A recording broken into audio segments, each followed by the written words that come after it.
Hola a todos.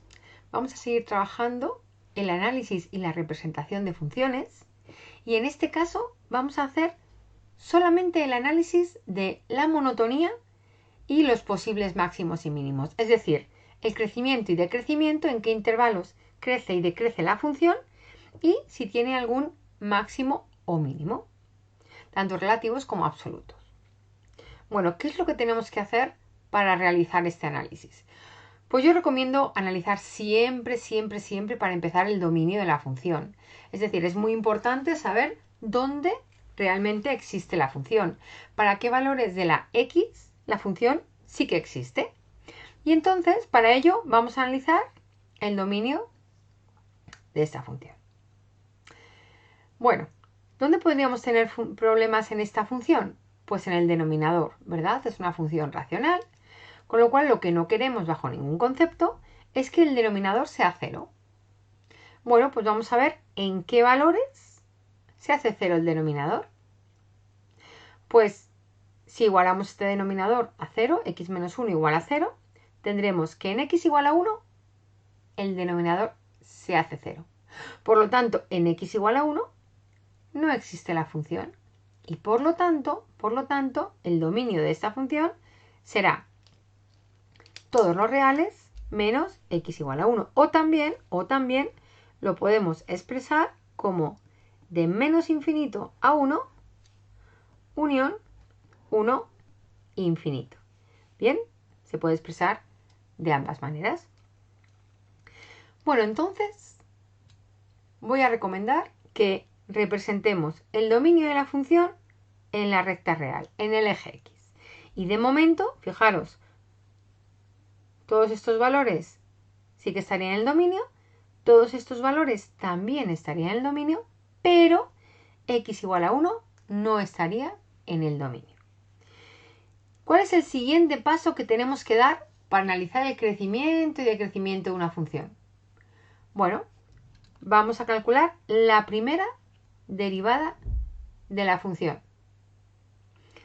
En este caso se trata de un cociente, derivada del numerador por el denominador sin derivar, menos el numerador sin derivar por el denominador derivado. Y todo ello partido por el denominador al cuadrado. Vamos a realizar estas operaciones, 2x al cuadrado menos 2x menos x al cuadrado por 1 menos x al cuadrado y menos 3 por 1 menos 3. Pin, pin, pin. Y simplificamos al máximo la expresión. Repito, para calcular los posibles máximos o mínimos de la función, vamos a calcular la primera derivada. Y el siguiente paso será igualar a 0 la derivada. Vamos a igualar a 0 la derivada y vamos a resolver esta ecuación. Bien, esta ecuación, fijaros, esta es la derivada, la vamos a igualar a 0 y para que esta expresión algebraica, que es una fracción, sea 0, el numerador tiene que ser 0. Por lo tanto, esta ecuación, numerador igual a 0. Resolvemos la ecuación y tenemos x igual a 3 y x igual a menos 1. Estas serán las coordenadas de los posibles máximos o mínimos de la función. Pero las coordenadas x, ¿verdad? Las coordenadas x. Digo posibles máximos o mínimos porque aún no sabemos si lo son. Aún no sabemos si lo son. Hay que hacer algunas cositas más. Claro, todo punto en el plano, todo punto en el eje XY, en el plano XY, necesita su correspondiente Y, ¿verdad? Su pareja. ¿Y eso cómo lo hacemos? Pues vamos a calcular en la función original, la f de este valor, es decir, la y correspondiente a este valor de x. Y entonces lo que hacemos es, en la función original, sustituimos la x por el 3. 3 al cuadrado más 3, 3 al cuadrado más 3, 3 menos 1, 3 menos 1, y obtenemos la y. Es decir, en el punto 3, 6 tenemos un posible máximo o mínimo. Y lo mismo con este otro valor, x igual a menos 1. Vamos a calcular el valor de la función cuando x es igual a menos 1, pin, pin, pin, menos 1 al cuadrado más 3, menos 1 al cuadrado más 3, menos 1, y nos sale menos 2. Es decir, el punto cuya x es menos 1 e y es menos 2 es otro posible máximo o mínimo de la función. Repito, todavía estamos hablando de posibles.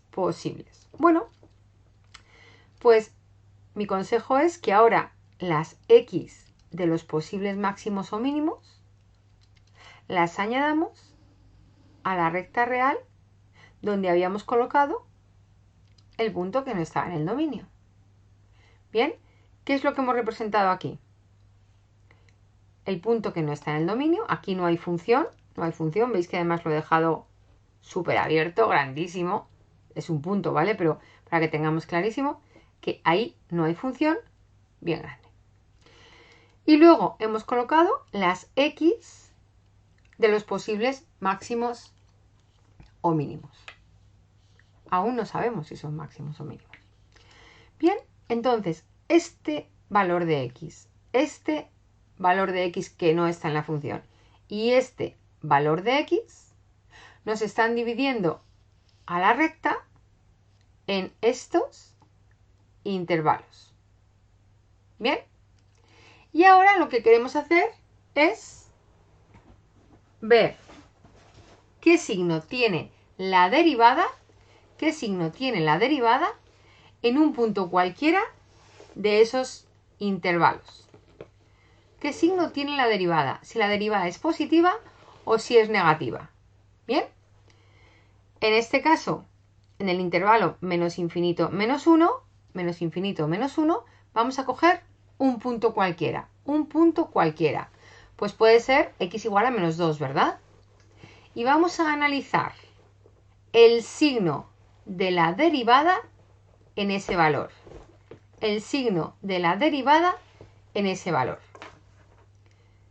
F' de menos 2, sustituimos la x por menos 2.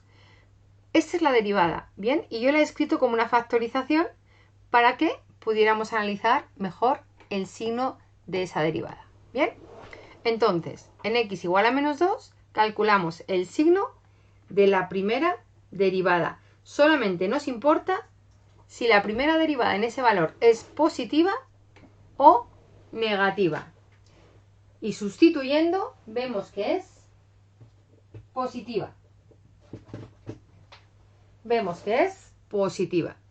Bien, ahora vamos a hacer lo mismo.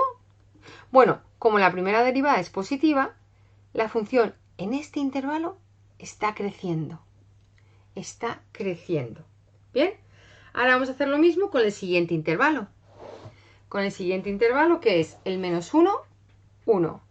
Vamos a coger un valor de ese intervalo y vamos a calcular también la primera derivada en ese valor. Si la primera derivada en ese valor es menor que 0, sabremos que en todo este intervalo al que pertenece este punto, la función será decreciente. Y yo pongo estas flechitas que creo que ayudan bastante a ir analizando la información. Siguiente intervalo, el 1, 3. Vamos a coger otro valor de este nuevo intervalo, el 2, que pertenece a ese intervalo. Primera derivada en ese valor. Pin, pin, pin, sustituimos, repito, esta expresión de la derivada es esta función factorizada y resulta que nos da negativa. Nos da que la primera derivada en un punto de este intervalo es negativa. Por lo tanto, la función en este intervalo decrece. Y nos queda este intervalo, ¿verdad? El 3 infinito. Cogemos un valor de este intervalo, primera derivada en ese valor, pin, pin, pin, sustituimos y nos da que la primera derivada en un punto de este intervalo es positiva. Por lo tanto, en este intervalo la función crece. Bueno, ya tenemos analizado el crecimiento y decrecimiento de la función. Es decir, ya podemos decir que la función crece en ese intervalo y en este. Y que la función decrece en este intervalo y en este. ¿Bien? Pero, ¿qué sabemos de los posibles máximos o mínimos? Teníamos aquí 2 puntos que decíamos que eran posibles máximos o mínimos. Pues mirad, en este punto, que era el -1, -2, la x menos 1 y la y menos 2, la función a su izquierda crece y a su derecha decrece. Por lo tanto, aquí tendremos en este punto, cuando lo representáramos con sus coordenadas x e y, de momento solo hemos representado la coordenada x, tendríamos un máximo de la función.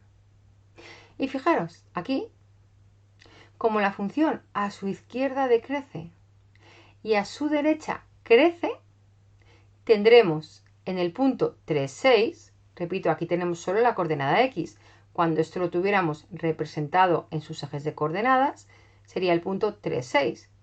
Aquí habrá un mínimo de la función. Bueno, espero que este vídeo os haya servido para entender cómo se puede analizar el crecimiento y decrecimiento de una función y también sus puntos máximos o mínimos. Hay otro procedimiento también para verificar si estos puntos son máximos o mínimos, que es con la segunda derivada. Yo en este caso lo he analizado solamente a partir del crecimiento y decrecimiento de la función, es decir, a partir de la primera derivada. En otros vídeos trabajaremos la segunda derivada para analizar si los puntos que hemos calculado por este mismo procedimiento son máximos o mínimos de la función.